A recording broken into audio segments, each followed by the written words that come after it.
S for Saló and S for other things. I was thinking either to take either approach of being like, this is art and anyone who doesn't get it as a pea brain isn't smart, or anyone who does like this is a very sick, disturbed person. And I'm not gonna middle ground it. I think I probably do agree with, but yeah, this is saying something. All right, so I don't even want to give a simple plot because I think most people know, but it's based off a book. We have these four four powerful people who are fascists. They round up 9 teenage boys and girls, and they have to they subject them to 120 days of Sodom, just like the title says. It was directed by Pier Paolo Pasolini, who I know him best as the subject of the Morrissey song "You Have Killed Me." He wrote La Dolce Vita, the Fellini film. I've seen that. That's a good film. Well, as of recording this, he had a box set announced from Criterion, so Pasolini's kind of on the mind right now. Anyway, really interesting person. I think a gay Christian Marxist. You don't see too much of that nowadays. An Italian, and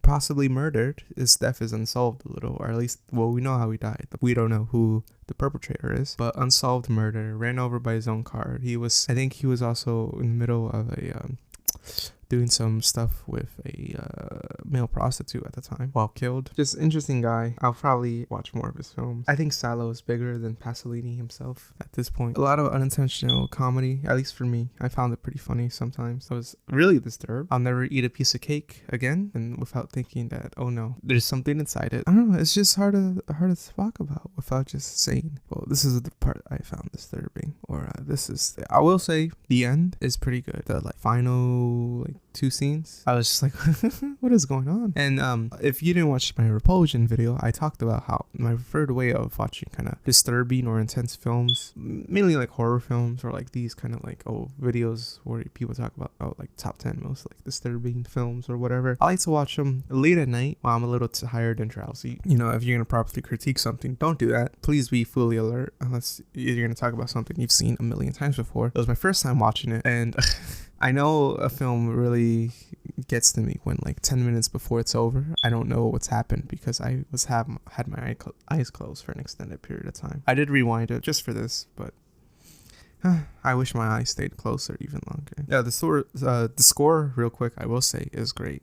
It's Ennio Morricone, who's dead, because everyone associated with this film, I guess, just keeps dying. Anyways, I don't know. This is really just Go see it, or you know about it. You probably decided you don't even want to see this film. If I do convince you to see this film, what's wrong with you? I will say this, I think it's the Duke, the 4 main fascist guys who are like, we're gonna marry each other's daughters, and those daughters also are in a lot of the scenes with the teenagers, and it gets really confusing because I'm like, who are they? Oh, they're the daughters. But it's I think, yeah, the Duke, who looks a lot like Sargon of Akkad, which that caught me off guard. I'm like, oh, it's Carl Benjamin. I guess that's funny. That's what I found funny. But anyways, the prostitute ladies that look exactly the same and have the same name, they're funny. The main, I guess, victim, she's on the cover of the Criterion. She's interesting. She's probably the most fleshed out of the kids. That's probably the best shot too, of that's the most interesting, that's the best shot. The end takes forever, by the way, even though I was saying earlier that it's probably the best part. It's 30 minutes long. I don't know. It's split up into chapters. Watch the first and the end chapter. The rest, the middle one, isn't great. If you want a good Italian film recommendation that's a little normie, but it's great. I watched it a few months ago, and I'm like, this is great. Everyone should watch this. Bicycle Thieves. Watch that instead of this. I probably should have talked about that as B instead of Before Sunset. It wasn't good. I mean, it was okay. If I had to give it a rating, which I have never given a rating in this series before, 6. Yeah, I feel okay with that. I own it, so I can't really do anything about that. Let's get that 4K restoration.